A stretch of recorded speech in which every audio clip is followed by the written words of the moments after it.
In this video, you'll learn how to comment in Microsoft Loop so you can collaborate more clearly and keep discussions tied directly to your content. We'll go through the full process step by step, and I'll share some tips along the way to help your comments stay organized and easy for your team to follow. Let's start with the basics. In Microsoft Loop, comments are attached to specific parts of your content, like text or components. This makes it much easier to see what a comment is referring to instead of having feedback scattered in chats or emails. First, locate the exact text or loop component you want to comment on. This could be a sentence in a document, a task in a list, a table entry, or any other element inside your loop page. Take a second to be as precise as you can here.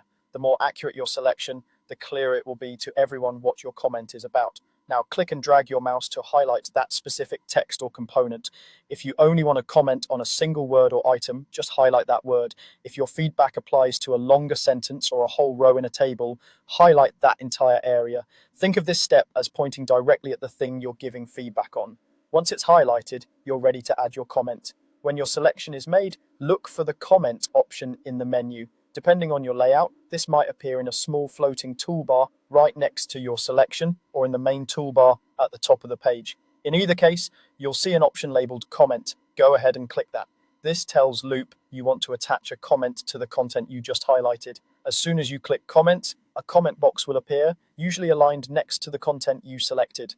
This is where you can type your message. Take a moment to make your comment clear and specific. Instead of writing something vague like fix this, try briefly explaining what you'd like to change or ask. For example, you might say, can we rephrase this sentence to be shorter, or is this date final or still tentative?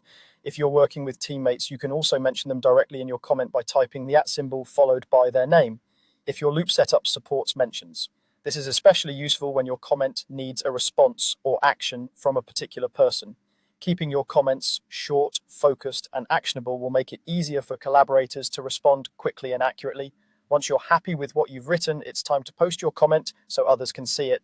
Look for the button in the comment box that publishes or posts your message and click it. As soon as you do this, the comment becomes visible to your collaborators and they can reply, react, or resolve it depending on how your workspace is set up. After your comment is posted, it will stay attached to that highlighted text or component so anyone reviewing the page can instantly see what part of the content the discussion is about. This keeps feedback organized, avoids confusion, and helps your team move faster.